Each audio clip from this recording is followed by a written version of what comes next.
I guess I would say that, for those who are new to this concept, zero-click content is a phrase I coined to describe the way that the savviest creators of any kind, right? Creators, marketers, entertainers, the way that the savviest creators have already been creating and publishing content, which is to provide standalone value in a piece of content that's native to any platform, for which clicking to leave the platform and learn more is only additive to the understanding, not required.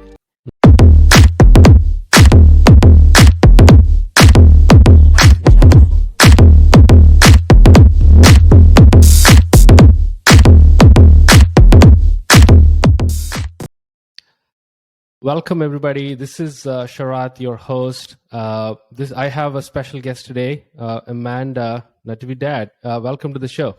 Yeah, thank you for having me, Sharath. Absolutely. So I've prepared some set of questions and topics I want to cover. Yeah, let's get into it. I think right off the bat, I want to ask, your bio is a little fascinating to me. You're a journalist, then turned into a kitchen cook, then turned into a marketing leader. So let's start with that story, like how the transition happened from being a journalist to a kitchen cook, and then where you are at SparkToro, and being like one of the Jedis of marketing. That's so kind. Well, I mean, I guess for most of my young life or young adult life, I really wanted to be a journalist. Like, I thought I was meant to be a journalist, maybe breaking news in technology or something. So I worked at some of the original tech blogs like paidcontent.org and gigaom.com. But, several years in, I sort of felt myself plateauing, and I realized I don't think I'm meant to do this. Right. I love my coworkers. I have so much admiration and respect for them. I think I'm pretty good at my job. Not amazing. I think I'm pretty good at it. I know what it takes. I like your self-awareness there. Yeah. I think it's fair to call out, I know I'm pretty good, but not amazing. Right. But I kind of knew what I needed to do to get to the next level. But there was the big part of me that didn't want to do it, because that part of me was like, I don't think you want to do this job. So, in true quarter life crisis fashion, I decided I'm going to be a food writer. I already know how to write. I know that I like to write. I really love food. So now I'm going to go to culinary school and learn how to cook properly so that I can be taken seriously as a food writer. But in that path, I went to Le Cordon Bleu, graduated near the top of my class, and then set out to be a food writer, but realized I didn't do any research in this. There were only 8 food writing jobs available or that exist. They're all taken by culinary legends who are not going to retire. So I was like, I need to do something else. What do I do? And this was how I got into content marketing, right? So this was the stage of content marketing where the savviest content marketers were learning, it isn't just about SEO. You need that. And that's important. That's part of it. But the most interesting content marketers or blogs were ones that took a point of view or that did original research, that were sort of these standalone authorities of their own. And that was what I was really interested in, and thought, well, I've been a journalist. I know how to do this theoretically. And that was kind of how I got into content marketing. That's so fascinating to hear. So let's actually jump back 2 steps, which is you're a writer, you're a journalist, and you didn't like it. That's all good. But that's such a big pivot, going from being into tech to something entirely quite opposite, which is being a cook. So it's completely new to you as well, as someone who's exploring different career opportunities at that point, if I'm assuming it right. The reason I want to talk to especially about the journey is, what was your mindset like? You're entering into a new arena, and I feel you've done that with content marketing too as well. So when you kind of testing your avenues, things that you haven't done before, what was your thought process like, and your mindset like, being a beginner? That's a great question. I think it was just like I said, true quarter life crisis fashion. Like I was realizing, okay, now is the best time for me to do something completely unexpected or veer off path entirely. Like I think I was like 24, 25. I was old enough to have had some money saved so that I could pursue something unique or different out of the box for like a year or so. Right. But I was also, not so far down this path that there was no point of return, right? Where it was a little bit of like, hey, now is the time. Like I was single, didn't have a kid. So I'm like, all right, I can for about a year, I can do this whole work during the day, go to night school, rinse and repeat every weekday. And that's how it was. I would work, albeit from home, right? I was working from home 9 to 5, would knock off from work, put on my chef uniform, go to school, and I would be in culinary school from like 6 p.m. to about 11 p.m. every night, every weeknight, and then come back home at midnight, go to sleep, do it all again. Wow. I could never do that today. I'm much older today. I have a child. Like, it's not going to happen today. But I was aware enough to know I can only do this now. Like, this is kind of my last opportunity. Just go out, be weird, take a year to experiment. If nothing else, like you have a college degree, you have some money saved, you'll figure it out. So a little bit, there has to be some level of self-trust, right? To know that, like, I can handle this. I really like that answer for many reasons. One primarily is that you should believe in yourself fundamentally. Whatever you do, it can be anything. I think it starts from you, within you, and it passes to your family, your friends who support you like unconditionally and whatnot, right? And the other thing I want to also acknowledge is that your self-awareness is so on point that you're basically dealing cards with your reality. You're not like dreaming or like doing something very risky, right? And I feel a lot of people miss that one point. There's a thin line between chasing your dreams and chasing your dreams, keeping your feet on the ground as well. So yeah, completely agree. Yeah, it wasn't like I said I'm gonna go win a James Beard Award for my food writing. Like, this is gonna happen. Like, that wasn't the dream, right? It was, I want to do this thing. I think it's within my reach, but if it's not, there are so many other paths that I can go down. Like, it isn't actually that risky. Right. Yeah, I love that. So that's quite fascinating. You went from journalist, cook, and then content marketing. Let's talk about like marketing. And one of the things that I think a lot about, these days in 2022, in the day and age we live in, design, marketing, and a lot of things has been commoditized in a way, right? Like, every freaking founder knows all these terms and how to do things, especially take design. Like, every product I see at least are on the highest standard. Like 30, 40 years ago, it's just Apple and a bunch of other very niche companies who actually prefer design and prioritize it. Like, same way marketing, with Drift being like, categorizing conversational marketing and so on and so forth. So in your opinion, it's becoming a crowded market, right? In a way, everybody's doing marketing, everybody's expressing their own things using email or content or whatever the thing they want to pick.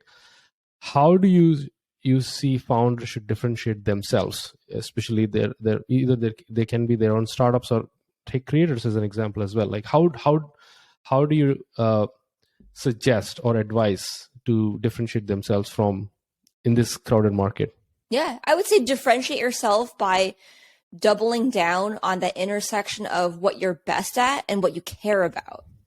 Like, there isn't any one right answer, right? I mean, I think for one, at SparkToro, something we care very deeply about is our customers and our community.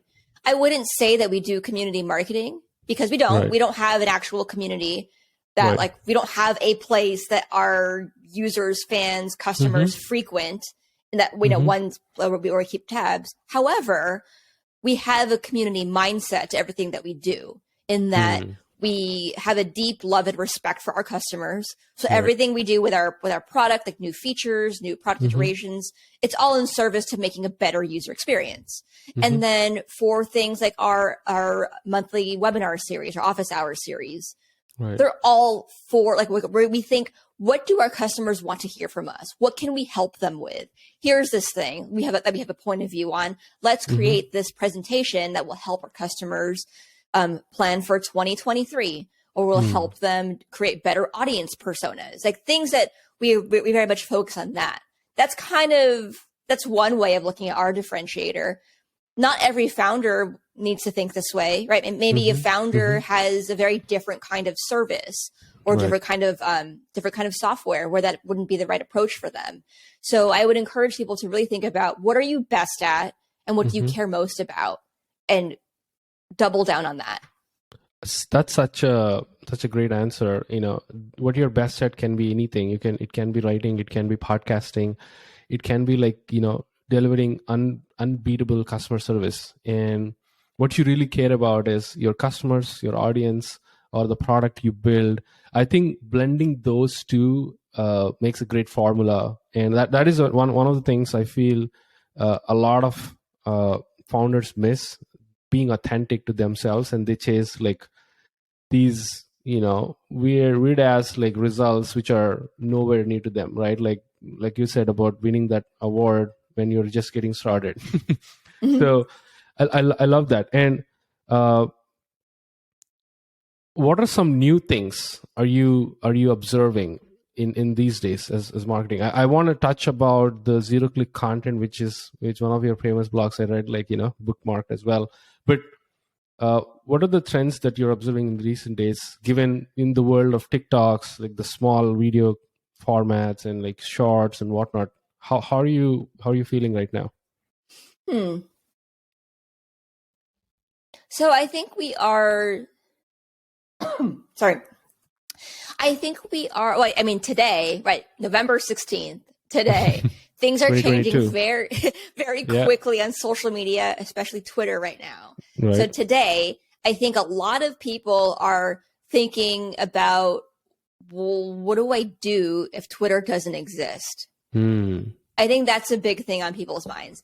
By the time you publish this podcast, I don't know where we'll be with Twitter, because that's how fast things are moving and how fast things are breaking on Twitter, where I think a lot of people are really having to confront, oh my gosh, I've spent all my time building my audience on Twitter.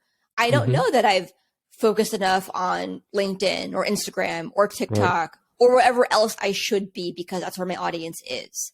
I think people are confronting that and they're worried about that. So the next place that I think people are thinking about is their email list, because the other thing that a lot of, I think, especially seasoned marketers will say is, when it comes down to it, what you want to have is direct access to your prospects, to your audience, their inboxes, right? So I think we're going to be seeing a lot of people kind of scramble to create newsletters or figure out like, oh, I got to figure out some kind of email capture situation. So I think that's what we're going to see.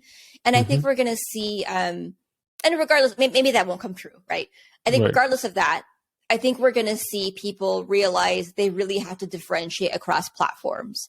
Like people who are going, you know what? I got to be on Instagram. I got to go hard on Reels, or I got to go hard on TikTok, or I need to repurpose all my content for LinkedIn. So depending on, where your audience is, what you're good at, what your needs are, I think we're going to see a lot of creators, brands, marketers figure out where to go next. I like that. And that's one of the things I kind of juggle a lot, which is after Elon taking Twitter, I'm like, you know what, we're screwed. We don't know what's going to happen next. I feel in that uncertainty, and it's so platform dependent.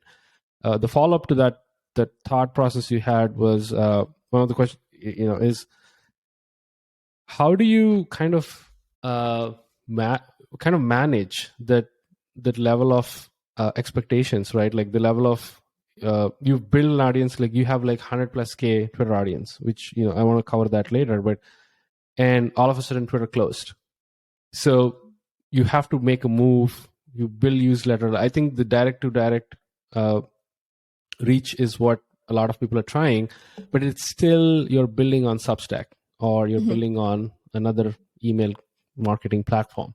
So what do you think is the not an ideal way, but is like the immediate way where people can reach out to their audience directly, like not being a platform dependent solution, but any other interesting ideas you have? Might be like a product, for example, which hasn't been in the development. Yeah. I mean, I still think that the other platforms and historical tactics they work, right? Like when you say product, my mind goes to, can you create a product for which there's a lot of search demand so that people will find it online organically and purchase it or download it or, or use it, right? Whatever the product is. That's one way, right? Like kind of goes back to the old school, like, got to go back to SEO. That's not a bad idea. I think focusing on, I do think it's really, I've always said before, like, get really good at one channel, one platform, get really good at it, and then scale to the next. Like, don't try to do all these things at once. I still believe in that because I do think like mastery of one channel will help you excel at the rest. Because if you're like trying to do LinkedIn, TikTok, Instagram, Twitter, all at the same time, starting from scratch at the same time, I don't think that's going to be very successful. I think figuring out the underlying principles of a given platform and then applying your learnings and iterating onto new platforms is the way to go. But I do think it's important to figure out, okay, focus on one, but how can you diversify and scale quickly, right? Like, so it's not so much like, hey, be on LinkedIn for 5 years before you move on to the next. It's maybe like focus on it for like 6 to 9 months before you move on to something else. Like maybe it's more that where like, yeah, there's a longer time frame on it, but it's still pretty finite. So I think about that. So that when push comes to shove, and if Twitter were to disappear, if my 100K plus followers were to disappear, I can go to LinkedIn and go, well, I have over 20,000 followers there. Right. That's not a bad place to start from. Absolutely. So that's how I would think about that. I like that. I think it's I'm actually in the same bucket as well, which is I'll knock Twitter out, then I'll move to the other platform. What you said is absolutely true. And I just kind of realized it, and I started posting some of the content I'm creating on LinkedIn as well these days and getting some good responses. People are reacting to the content I'm producing there as well. I feel that's a smart way of doing things, which is you don't drown yourself in one platform and completely rely and put every bet you have on the odds of that survival, and all of a sudden one day it collapses and you have to like start from zero. I really like that. Speaking about Twitter, let's talk about your growth. 200K plus, I think 111, I guess, to be very precise. And how did you ended up having, again, that 6-figure audience? Number one. Number two is, what was your intention behind building an audience base, like a true fan base, whatever that many people call? Yeah. So I think, where was I? 2 years ago? 2 years ago, 2020. I had like 700 or 800 followers. I'd had a Twitter account since 2008. Like everybody else. Like everybody else, right? Just had it. Like you don't really tweet. Yeah. Like I was a lurker for 10, 11 years in Twitter, occasionally posting without any kind of strategy. But it wasn't until 2 years ago when I was working at an SEO agency called Growth Machine, where I was running marketing and so thus looking to increase leads, pipeline, drive revenue. Then I had more of a purpose for why should I have an editorial strategy for Twitter? So that was the first thing. So figuring out okay, what do I do here? How do I find organic ways to better distribute my content? So through Twitter. And so what I did was I focused on the niche of content marketing and I'm going to say organic marketing because I also covered growth marketing, but from the lens of organic growth, not so much of paid acquisition or ads. Yeah, paid marketing. That just isn't my world. Yeah. Right. It just isn't. So focused on what I could write there. But what I did was kind of intuitively is I write about things that I know well, like things that I have tested multiple times, things that I can speak to firsthand experience about, because that's just my style. Like I'm not comfortable reading a couple of case studies that other people have written and then speaking to that on an expert level, largely because working on the inside of tech, like I worked at a couple startups. I worked at Fitbit for many years. I know how a lot of this stuff works on the inside. It does not work like the way all of these external case studies work. You know, when people do these teardowns of like, here's how Masterclass did it. That is absolutely not how Masterclass mastered SEO. Like, and I happen to know those things. So I'm reluctant to approach this stuff from that perspective. I better speak to things that I have tested firsthand. So that was how I wrote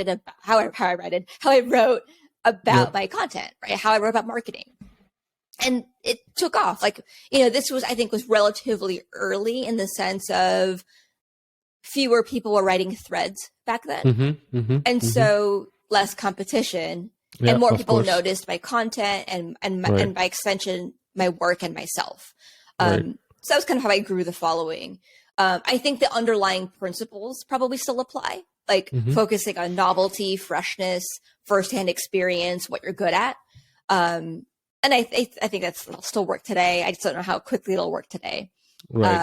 And so, that was, maybe I'll pause there. I think I have like a specific question there. So if you observe, right, like 2020 due to pandemic and everything, pretty much everybody's on any social media platform, right? Like that's how many people actually kind of grew their audiences. You know, they took advantage of that, what's happening.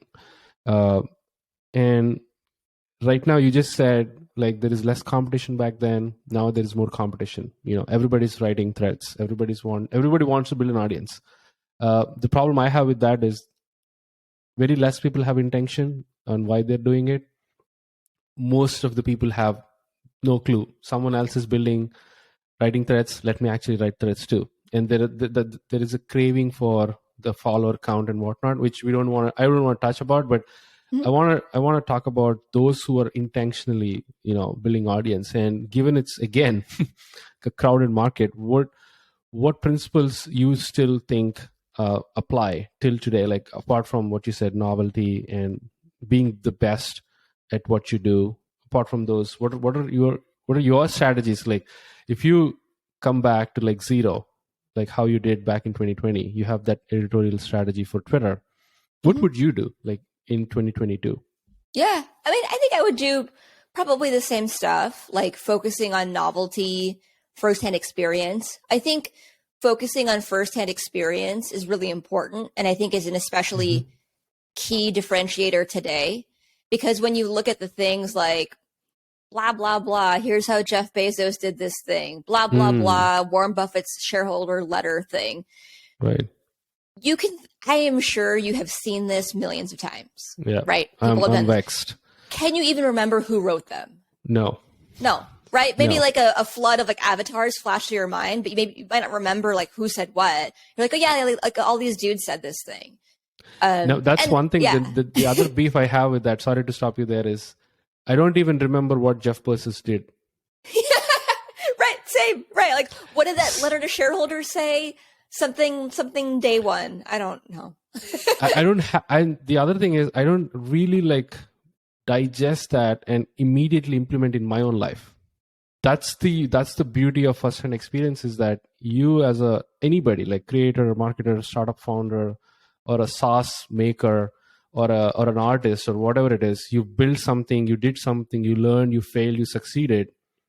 Then you share that experience that can help a specific niche who's again falls into your identity.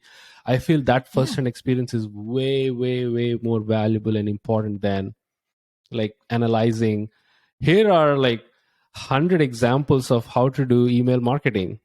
Like I've never implemented so many of those lessons, but it is kind of like a clickbait thing. If you see, right, like now it's flooded with 10 tips, 10 frameworks, and who most 99% they haven't implemented in their life, but they've kind of learned from somewhere or something and copied.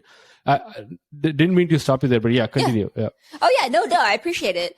I mean, and that's the thing with firsthand experiences. Like if you're writing for something that you know well, you've studied, or like not even studied, but like that you've tested and like gone through, failed or succeeded. The other thing is you can't be wrong. You know, like if you're talking about here's how I did this thing, nobody can step in and go, that's not true. Right? They would say like, okay, maybe you should have done this thing differently. Sure, that's fine. Yeah. But the thing with talking about firsthand stuff is you can't be wrong because only you know yourself. And two, that's how people get to know you. Like that's how they know you, understand you, how you think. And that's sort of how you develop fandom, right? Like that's why people care about you. And like, that's why they go like, I really like what Sharath has to say about this. Like, I'm going to listen to him more. Or like, I want to keep up with his stuff because only he shared this thing about underdogs, right? Like those are the things that I think. And even if a path to growth or follower growth is slower, it's more sustainable and it's something that is more defensible, I would say. Like if I were to do some like Twitter thread on, oh my gosh, Apple's copywriting tips, whatever. Again, could have been anyone who said that. Like it says nothing about my work or my point of view.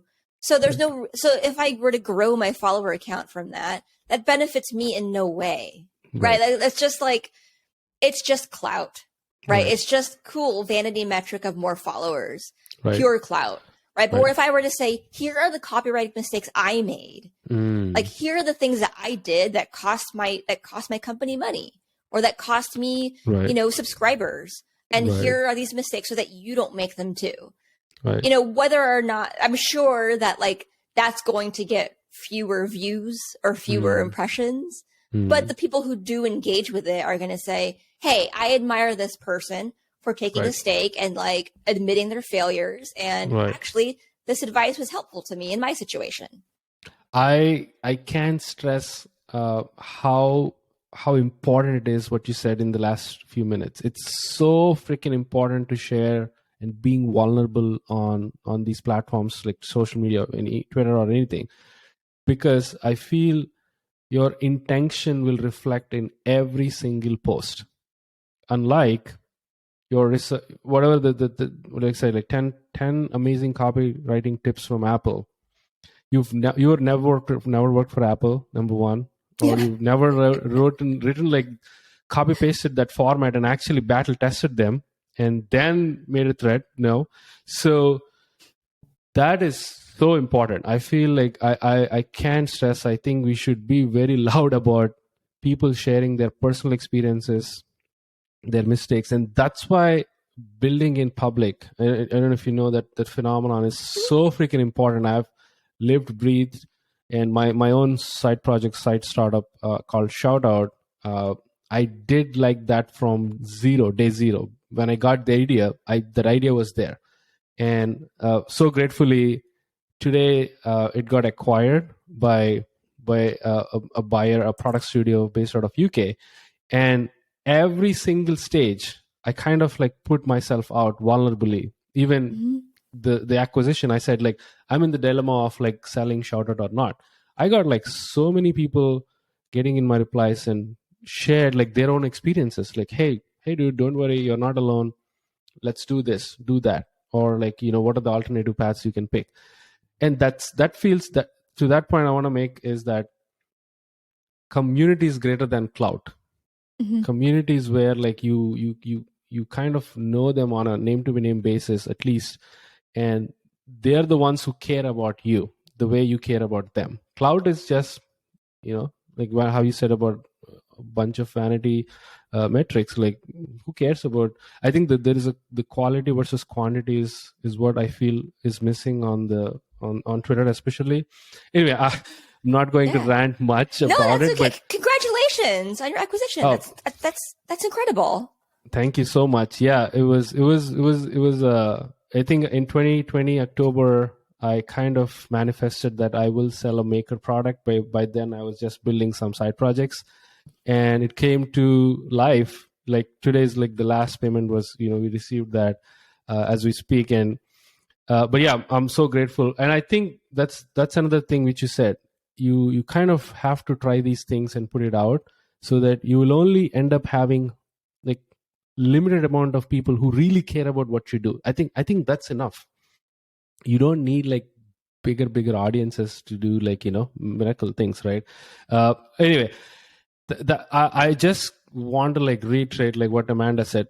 Definitely do share your first-hand experience. Share what you're learning primarily and what you're kind of doing. Even it can be the success stories, the highlights or lowlights as well, right? The lowlights are way important than highlights, in my opinion. So I love. I think that's why you're one of my favorite people on Twitter, because you put that intention out in every tweet, and you were very authentic. A couple days ago, I saw you changing your name to Blue Check Verify or something, and yeah, I'm a official blue user. Blue Check. I feel those are the things I really appreciate compared to like 10 things what 10 companies did, like those type of posts. So that's why I love about your content. Okay, let's switch gears a little bit and talk about SparkToro. You're a 1 million ARR business, and quite fascinatingly, you're only 3 people. You're not like big ass teams, right? Tell me about how did you ended up working with Rand Fishkin and the things you do at SparkToro, and what are the things. And I really like that underdog mindset you have. You still kind of do things that don't scale. And tell me more about your experience there. Yeah. So how did I get? So okay, this is where the Twitter stuff comes into play. So so I've been publishing my marketing thoughts on Twitter for several months, Right. and lo and behold, Rand Fishkin followed me back. I was mortified. I was like, oh my gosh, yeah, he's actually seeing this. And I was like kind of embarrassed because, with someone like he's one of my marketing heroes. Like, Right. of course Legends. I was excited, but I was also just kind of embarrassed because I was like, did I say anything that was like a little bit cringe or like, oh no.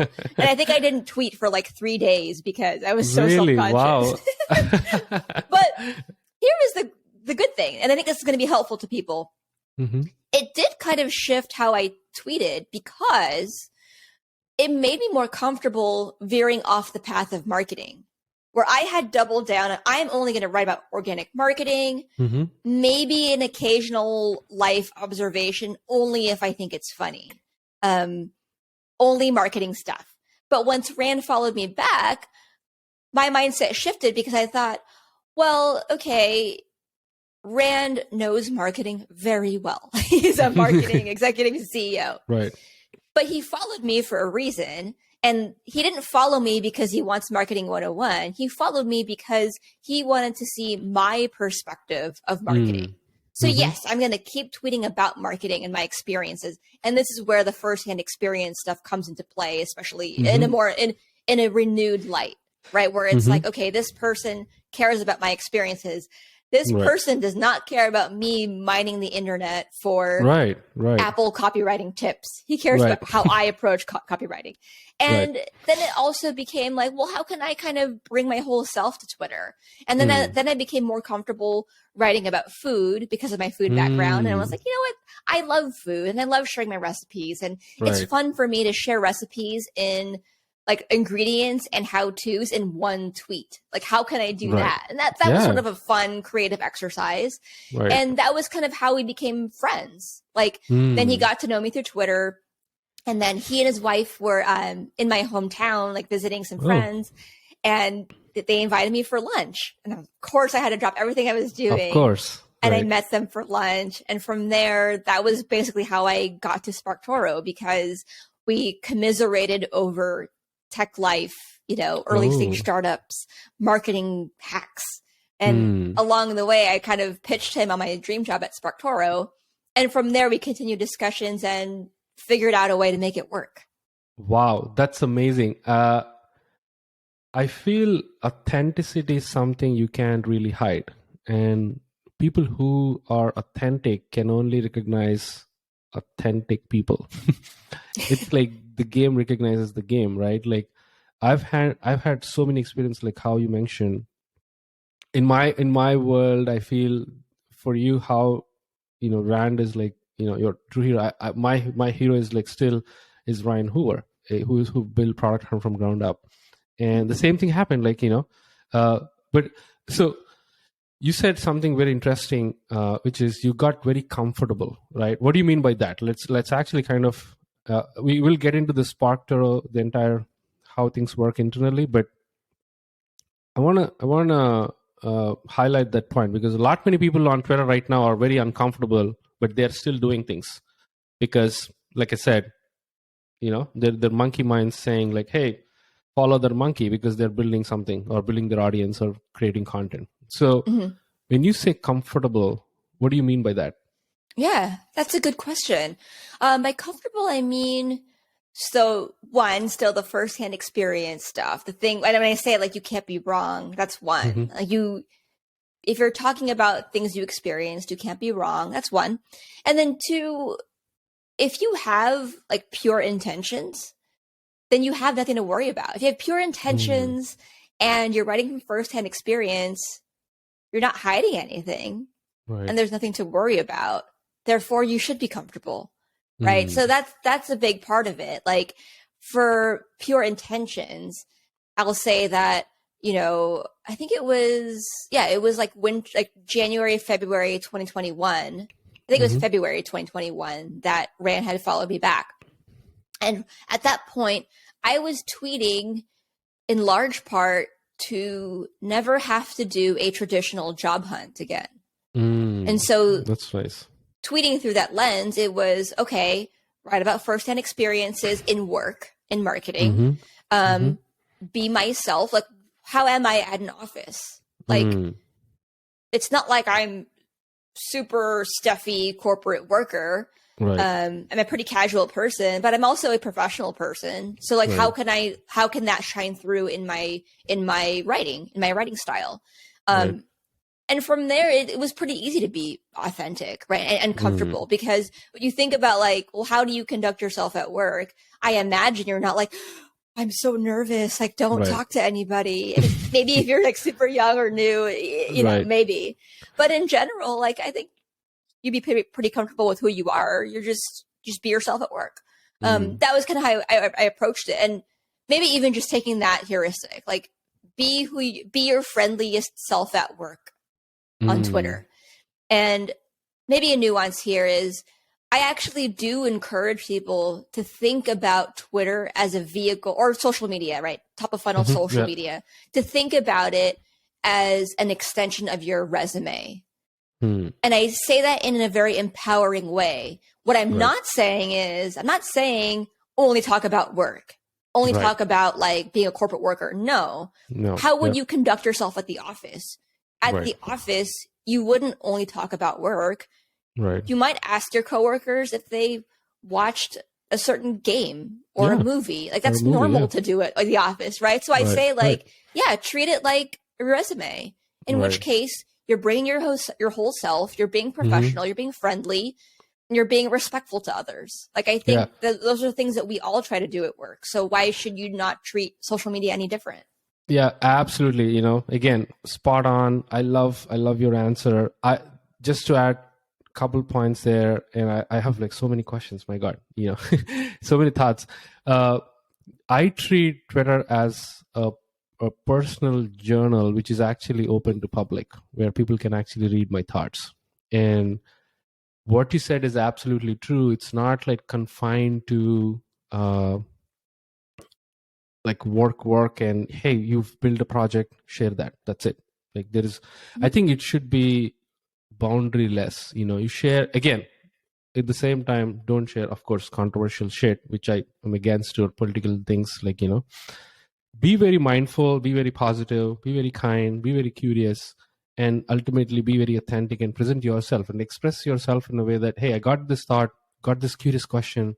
That's why one thing I really love, and shout out to you because one of your recipes, I'm a vegetarian, and I think I commented on your recipes, which I shared to my wife, and she loved it. Like and we make that like quite often for dinner. Something about like noodles or spaghetti or something. But I think the point I want to make is once you kind of, like you said, put your intentions out, there is nothing to afraid. You're already naked, like how Steve Jobs said, right? You're already, stripped down. There's nothing to like cover up.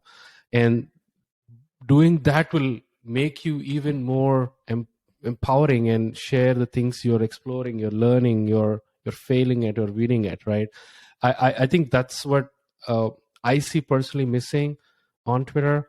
It used to be like that, like back in 2020-ish, the early days of this whole wave, many used to come forward to share their authentic experiences. Now it's a shit show. My feed is like, it's only about 5 different things, 5 different habits, 5 different that, 5 different things. I'm like, you know what, shut it down. So I love the story behind you meeting Rand, you converting and the other point I want to also touch is, I really love the what you said about make Twitter as your extended resume. In a way, it's kind of your proof of work, right? Like the things, it open up opportunities. That's why I'm on Twitter, even though there's a lot of shit going on. Actually, the reason I wanted to get connected with you is because of Twitter, right? That's if that was not there, this conversation wouldn't happen. So there are some abundant opportunities, cold DMs, reaching out to people. There is like one-on-one access that Twitter enables, which is what people should focus on and try to like, blend, make it more authentic, like you said. So I think hopefully people can get some very amazing lessons from this convo and like, implement in their life. That's the intention behind this whole podcast, is like empower at least one person, right? Let's go back to like SparkToro. So you said like in one of the emails with me is that you're still very unconventional. You don't do paid marketing. You focus on organic marketing, paid content, and you're only 3. How the fuck are you managing? Like, how in the hell 3 people can manage such a big business, handling customers, handling audience? You do like bunch of other things. What's the secret formula right there? Oh my gosh. I mean, one, truly hats off to Casey, our co-founder and CTO. He's incredible. Like, I think what he has built is fantastic. And a lot of it is very self-sustaining. Like one thing he did that as a marketer, I especially appreciate is he built our product email marketing system. So that like all of our onboarding emails come from the platform that he made. But this platform also talks to our email service provider, our MailChimp for our marketing emails. And so this is going to sound boring for maybe a lot of people listening, but for marketers or people who manage email lists, go ahead. You know how whenever you unsubscribe from like a crappy B2C email, it's always like it'll take 7 days for your changes to take effect. Like, why does it take 7 days? It's because in a lot of these like legacy platforms like Crate and Barrel and whatnot, they're using all these old systems that are stitched together, and it takes a while for these systems to talk to each other. What Casey has built, it talks to our MailChimp immediately. So whatever changes you make on your unsubscribe or your email settings, it actually takes effect immediately. So like that's one thing that's a huge value add, because it saves us a lot of heartache and time in wading through email muckiness. So that's like one small things of many that Casey has done. And also Rand and Casey have been amazing at building a lot of customer support materials. This is before I joined. So there is a lot of existing resources that we point customers to. And since I have joined, what I have done is I've created like a master like Google Doc. It's just a Google Doc of frequently asked questions and our responses to them. And I usually refer to that whenever we answer customer support questions. And we the 3 of us, we are the ones who answer all the customer support questions. And it's just to a point where now like a lot of the questions are pretty not predictable, but like I usually have some kind of repeat need where we're like, great, we know how to address this pretty quickly. So a lot of these things have really built up healthily over time. So we're kind of well positioned for a lot of this stuff. I love that. I didn't mean to stop you there, but yeah, You've mentioned specifically, so these are all, I think, pretty much unconventional things. Like not many startups or founders know that the things you do, and putting out content repeatedly again, helping them educate with predefined demos or like the things of certain features or certain bugs you expect them to come to you, which you already solved through content. I feel I love those unconventional methods of handling things. But curious to the follow up that question is that how do you acquire customers? You're only three. Like what kind of do things that don't scale ways you do to basically attract customers towards SparkToro? Yeah. So a lot of people do find our product through the free tools that we offer. So we offer a fake follower audit for Twitter, where you can audit any Twitter account, including your own, to see how many fake followers there are. And we do have definitions for what fake means. Like it could be a bot, an active account. There's criteria. There's fuller context there. So that's a thing that people search for very frequently, that they use. And that's kind of their first way to get to know SparkToro and what we do. We also have something called Spark Score, which helps you better understand a given Twitter account's overall engagement or kind of influence, so to speak. So it gives you some better insights into, like, rather than focusing on Twitter accounts that have 100,000 followers, maybe you're better off, and usually you are, most people are better off finding a Twitter account that has like 10,000 followers and that has a high engagement. And like that's maybe a person to pitch to, get to know, whatever. So we have that. We also have a trending topic. I think it's on Twitter what people in marketing are talking about. So we have some of these tools that get some great search. People find our product. We also do a lot of top of funnel marketing. So Rand and I speak on a lot of podcasts. We present at a lot of webinars, speak at virtual events, physical events. I think we probably each do at least 2 to 4 per week. So that's just a lot of stuff. Yeah. That's amazing. Yeah. I think we should get Rand on this podcast too. I'm just manifesting it. Yeah. I think he would love that. Love that. So how do you maintain, it's very, that the thing that fascinates me is that I've worked at Product Hunt before, and it's such a small team. And I also worked at companies like On Deck. And I came from a corporate world most of my early life before entering into startups, where I worked for Walgreens as a product manager. And having so many people in a team actually kind of gives you certain reassurance. Like, okay, we're not like, kind of like helps you. If I have a problem, I go reach out to this person or this person, this, et cetera, et cetera. And when I went from like 60,000 employees, like a company like Walgreens, to startups like Product Hunt, I'm like, whoa, this Product Hunt is still like 30 or so people, employees. Oh, wow. I didn't know small. That. Yeah, it's very small, very tight. And that's one of the fascinating things I learned from Ryan. Build small teams who work efficiently together. And how in the hell 3 people manage such a big business? I'm still like kind of, so how do you keep that spirit going? That mentality of like, okay, we can still make it, or self-doubt, or like, the things that you get like as human beings, right? At the end of the day, we're all human beings. So what are some meta things that you do as a team of 3 internally to keep your spirit alive? One is we are each very self-motivated, and we have a lot of autonomy over the things that we do. So, I mean, Rand and Casey are co-founders, so obviously they have autonomy. I'm the only employee, but for all the things that I do, I have full ownership of. Like our audience research newsletter, for instance, it has over 60,000 subscribers now. Wow. So it's a big marketing email. It's a thing that I own. I mean, I send an email test and I ask for their feedback if they have any, but there's a big part of them that doesn't care, in the sense that they're like, yeah, we trust you, like, go for it. So there's a lot of trust and autonomy there.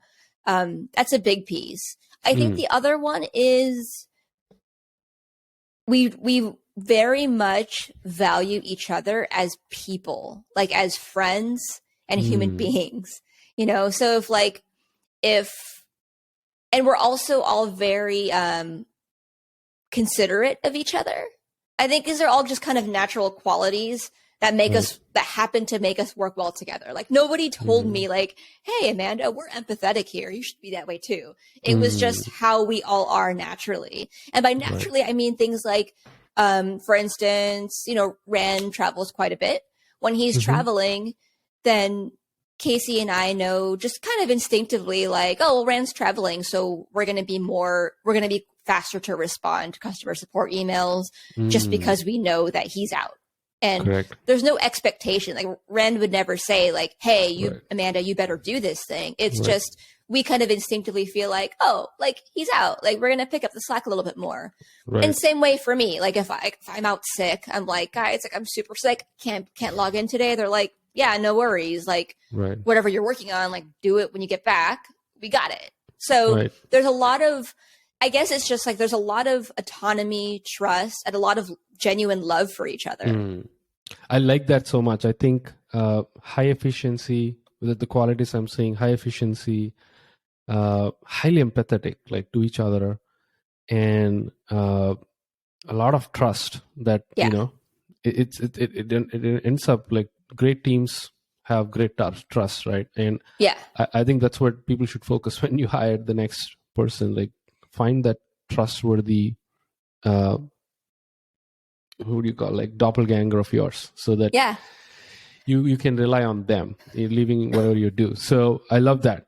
I do want to add on to what you said about high efficiency, because that was great. Because I also want to point that out as, you know, being a lean team of 3, in some ways it helps us move faster, right? Because there are fewer checks and balances. Like when I'm writing the newsletter, I know that I can just write and edit it and send it out. And a couple of times, if I'm down to the wire, I did not share it with Rand and Casey first. I'm like, sorry guys, I'm just going to send this out.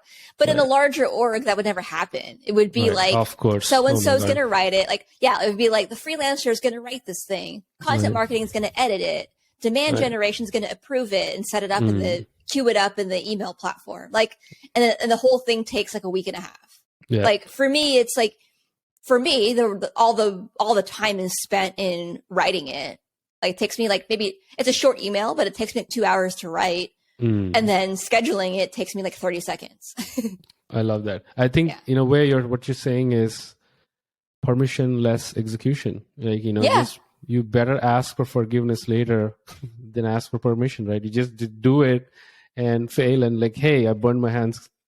You know, what can you do now? So and it's knowing what you can fail at, right? Like I can fail at like maybe a crappy email, right? I mean, ideally that wouldn't happen, of course, but I would never launch a brand new thing without Rand and Casey, right? I would never be like, hey guys, suddenly we have a video series. They'd be like, what? It's all like existing stuff. Yeah. Right. I love that. I do have like 3 more questions. So one thing I want to talk about is, since you live in a space of attention, right? Like attention is everything. It can be for founders, startups, brands, creators, and it's such an important and rarest thing. You know, everything you do is to get other people's attention. So what are some tips you can give for the listeners who are in the business of grabbing other people's attention?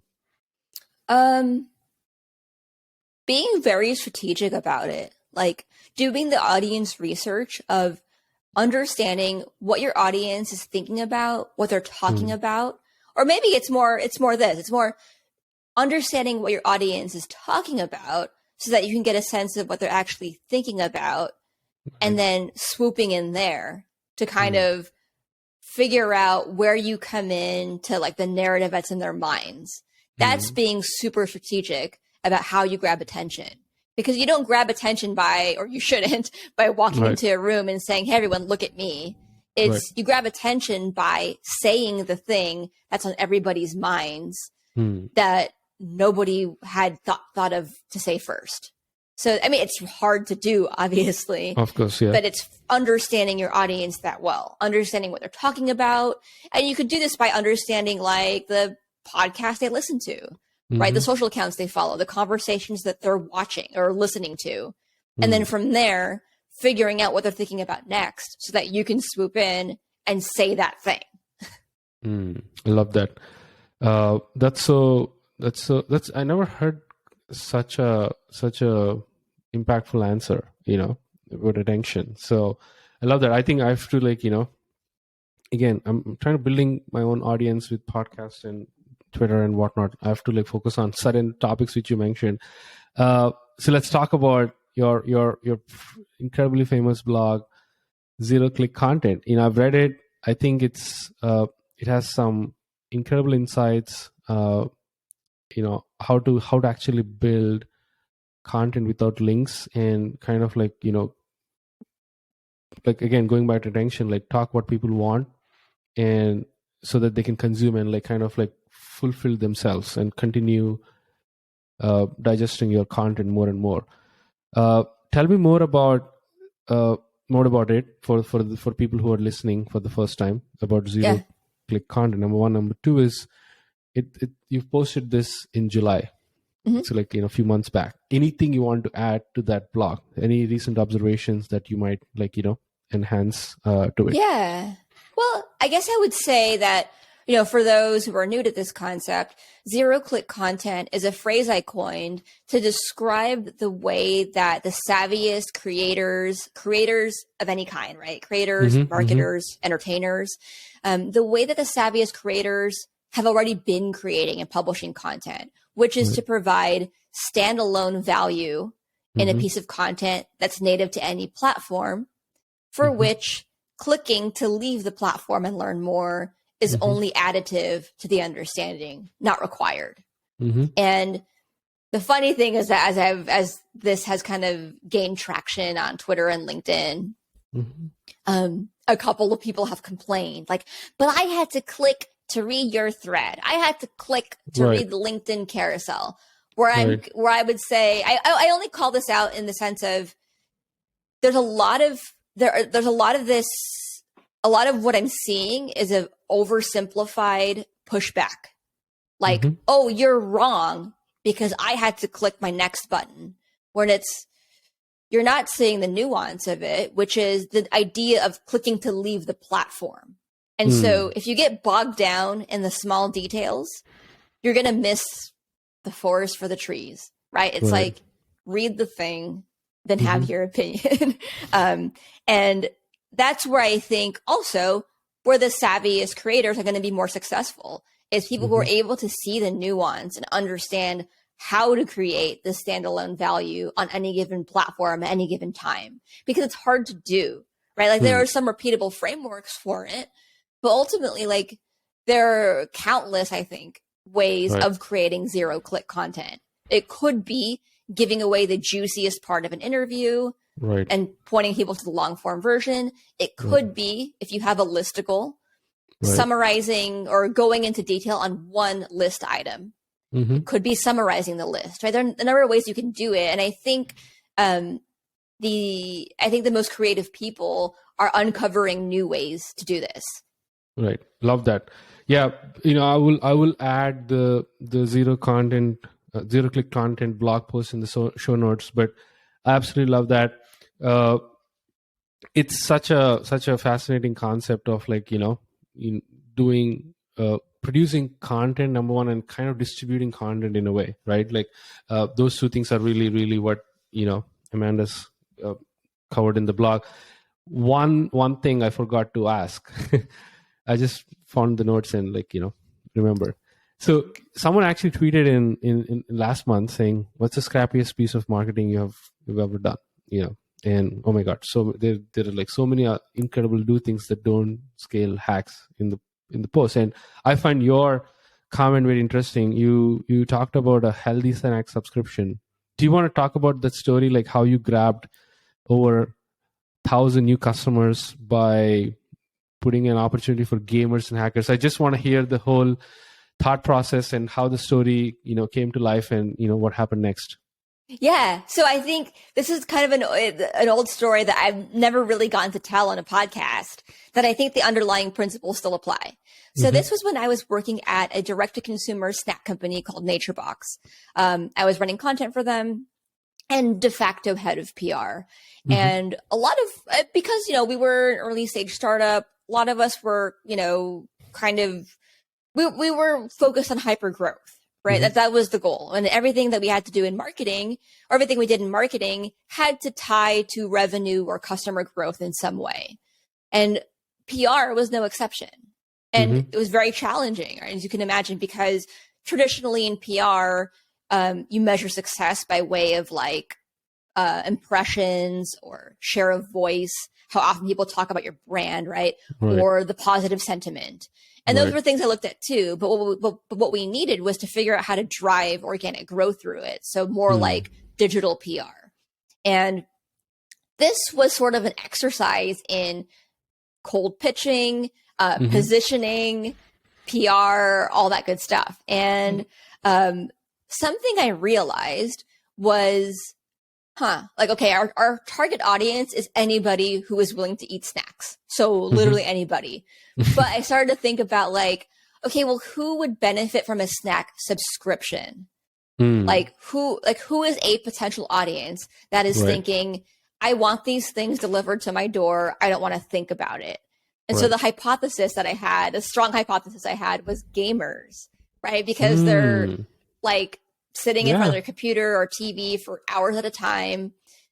Maybe it's not that they want to eat unhealthy. It's that eating healthier, it takes more time and more of it's more of a cognitive load. And it's not a priority, right? Yeah, you have to put effort like to make a healthy snack.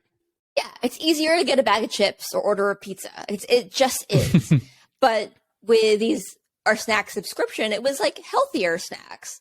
But the same principle, they go directly to your door.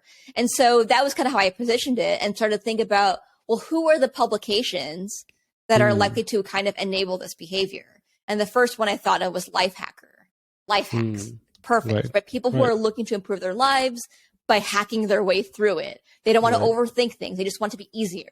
What better way than, NatureBox, right?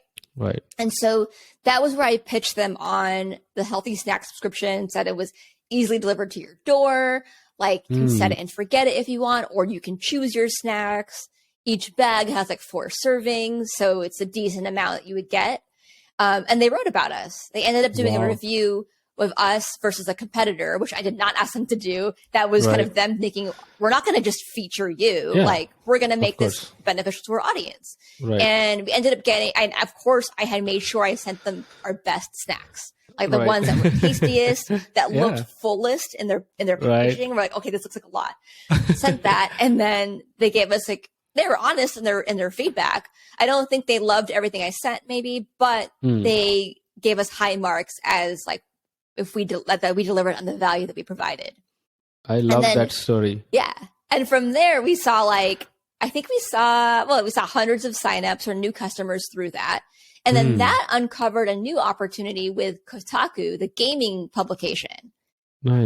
That was when I was like, wait, gamers would also love this. And so pitched them. They also did a review, and over like a couple of months, I think it was like maybe 3 months, we saw over 1,600 new customers just through these 2 placements. That's amazing. I love it so much because it's so smart. Like you kind of went from everybody eats snack to who is the most immediate identity who can get benefit of a healthy snack. Like that's a very niche down approach of going from this huge market, right? That's so amazing. I kind of want to share my side of a story which I did for Shoutout. So Shoutout is a platform where you can build a wall of love, obviously based on Twitter shoutouts very quickly in less than 3 minutes. So this was initially in 2021. We just launched. People are just discovering. So the thing I did was a similar way. I believe every landing page should have a wall of love, but at the same time, it's really hard to get adoption immediately. So what I did was I asked people like, hey, founders, what have you shipped in the past, or what are you working? I will personally give a testimonial to you so that you can add that positive testimonial on your wall, which is, positive testimonials are way, way important than fake testimonials, right? And coming from a real person is actually even more trustworthy. So I did like a couple of experiments like that, and we saw like huge amounts of signups like instantly, because everybody wants to try. I gave value first, and then they kind of use the same shout out in their wall. So by using the platform itself. So I think I really like the story, and kind of brought back my memories of like being very scrappy and kind of, hustling around, building adoption. I love that. I love that so much. Thanks for sharing. I feel people should rely again on the authenticity piece. Like, what can they do best for others, right? So I have like a last question. You're a mom, you're a mom to a toddler, and I'm a dad as well. I have like a 16-month-old. Oh my God, naughty son. He's super active. How do you balance being a mom and being a startup operator and a creator? You have a course on Maven.com, and you do like tweets, threads. What's your day-to-day look like, and how do you balance time being very mindful? Oh gosh, I don't know that I balance it. That's one. Some days are just really, really busy. Like, right. I mean, I feel like we're kind of in this age where it's controversial to say that you work hard. Like, people aren't allowed to say that anymore, but I work really hard. Like, I'm not like killing myself every day, but, maybe days leading up to a big project or a launch, like the days leading up to Spark Together, our SparkToro's virtual summit last week. I saw that. Yep. Like, I was working on stuff till like late at night, because sometimes that's what it takes when you have a big project ahead of you. Right. So I will say some days I'm just working longer than maybe the average person might. Right. But also, it helps to have some non-negotiables in all areas of life. Right. One realization for me, and I don't know if it'll resonate, but it will resonate with parents, is so last week we got a notification about a Thanksgiving potluck at my son's school. And so they asked us to bring a dish from our culture, and to like, bring it, and we're all invited to the potluck, which is so cute and beautiful. And of course, one, with my food background, and also because I care, I'm going to make something. Of course, I'm going to make something. Like, I'm not going to just go to the store and buy food. No, I have to make it. And I want to make it. And so what became non-negotiable for me was, this is my son's school thing. This is a priority. Like, it's absolutely not negotiable. I am going to make lumpia, the Filipino egg rolls. Gonna make it. I'm gonna fry them fresh and bring them to school so everyone can enjoy it. So that's like one thing that that's non-negotiable for me this week. And that will mean that I have to go to the store, have to make the egg rolls, gotta fry them. And something else has got to give this week, where it's like, well, I'm not gonna do this other thing. And it might just be like, I'm not gonna create something new. And that's okay. Because I have this thing that's non-negotiable. That's important to me.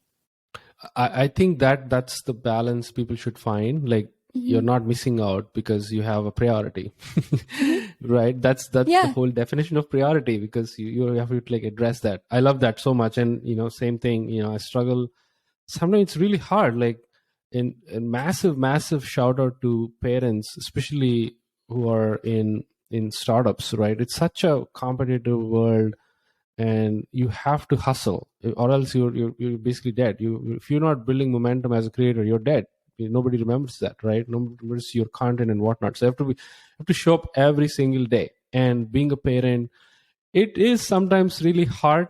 And I think, you just lose some, you win some. I feel don't lose your time with your kids. That's the most important thing. You can lose freaking creating content or like opportunity. That's fine. It will pop up again, right? And I love that. So I know we're slightly ahead of time, but I have the last segment, which I call Rapid Fire 5, where I ask like 5 questions. Yeah. Speak to your mind. And, so first thing, you're a cook. So what's your favorite cooking recipe that you want to share? Ooh. My favorite one is I love making these garlic noodles topped with that's amazing. Steak. That's my favorite. Love that. Yeah, if you can, let me know. We'll put that in the show notes as well. Yeah. What's one marketing book you want to recommend for young marketers or founders who are just getting into the game, who wants to learn about end to end? Ooh, marketing specifically? Yeah. I'm going to say Obviously Awesome by April Dunford.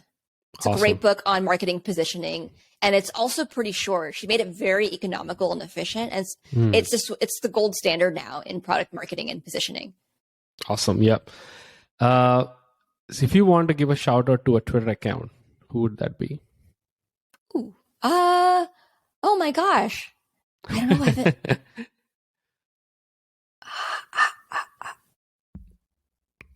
I'm completely blanking. You. Oh my God. You. Yeah, I had to say you. Oh, thank you. That's okay. You've talked in a great detail about snacks. So I must know, what's your favorite healthy snack and what's your favorite non-healthy snack? Okay, I appreciate this question. My favorite healthy snack is Pink Lady apples sliced up and dunked in peanut butter. Oh, okay. That's yummy. That sounds really yummy. What about the non-healthy one? Flamin' Hot fries, the Cheetos snack. That's it feels like it's sitting on your top of your mind. You're like, okay. It's my favorite. It's delicious. Awesome. So last question. So what's your favorite pastime as a mom? Oh, my favorite pastime is, oh gosh, it's baking with my son. Oh, that's nice. Yeah. I like that. See, listen, man, I thoroughly enjoyed this conversation. And I love you more now after talking to you, because you're very authentic, you're true to yourself, and you kind of live by certain principles, which I kind of admire as well. And I kind of have a similar list. And this has been such a blast, and I really, really appreciate you for taking time. And last thing, do you want to say anything people want? Where should they find you? What's something you're working on? At SparkToro or in general. And I want to give a shout out to your Content Marketing 201 course, which is coming in I think a few months now. Yeah. So yeah, all yours. Thank you. Yeah. Best place to find me and what I'm doing is my personal website, amandanet.com. I also have my newsletter sign up there. You can also find me on LinkedIn and Twitter. Mm-hmm. And then to learn more about SparkToro, I'd say check us out at sparktoro.com. And consider subscribing to our audience research newsletter. It sends out twice a month, and only if we have something interesting to say. Awesome. And last thing, definitely do check it out. Content Marketing 201. I think you have a waiting list up on maven.com. Thank you so much. And that's a wrap. Thanks for joining, Amanda. Oh my gosh. Thank you so much, Sharath. This was so much fun. Absolutely. All right. See you folks for the next episode.